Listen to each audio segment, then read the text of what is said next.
Hostel room சுவரில் சுஜாதா வரைந்த பெண் கரிக்கோடு சித்திரமும் அதை பார்த்த சுஜாதாவின் தந்தை அடித்த கமெண்ட்டும்.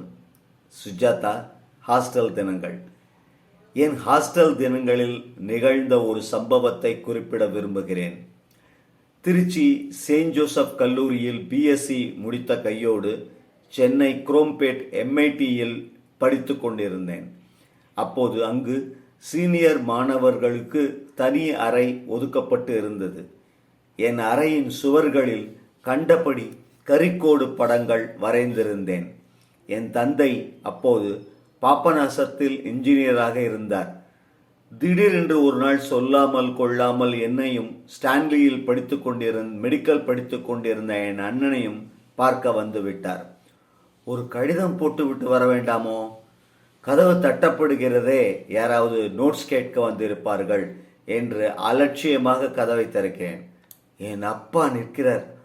போதா குறைக்கு ஆடிட்டர் சித்தப்பாவை வேறு கூட அழைத்து வந்திருந்தார். சுவர் முழுவதும் வியாபித்திருந்த ஒரு பெண்ணின் கரிக்கோடு சித்திரம், கூடவே ஒரு கசமுசா கவிதை வேறு.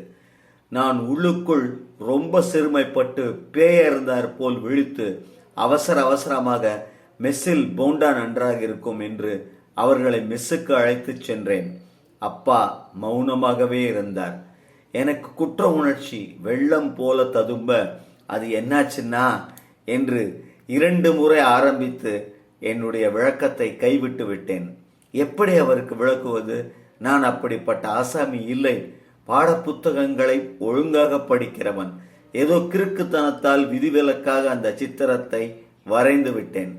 வெள்ளை அடித்து அழிக்க நேரம் தராமல் திடீரென்று வந்து சேர்ந்தால் என்ன செய்வது, எப்படி என்று எவ்வளவோ மனதுக்குள் சொல்லிக் கொண்டாலும் வாய் வார்த்தையாக எதுவும் வரவில்லை. காற்றுதான் வந்தது.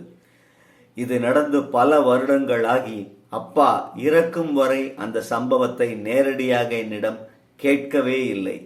சேலத்தில் ஒரு முறை இரவில் அப்பா நோயில் படுத்து எழுந்திருந்த போது நானே அப்பாவிடம், அப்பா, அந்த எம்ஐடியில் படிக்கிற போது சுவத்தில் பொம்நாட்டி படம் போட்டிருந்த ஞாபகம் இருக்கு, உடம்புல ஒன்றும் இல்லாமல். இல்லைப்பா, அப்போ ஷர்ட் போட்டுன்னு இருந்தேன்ப்பா. சரி என்னை சிரிக்க வைக்காத. அதுக்கு ஏன்பா என்னை கோச்சுக்கல?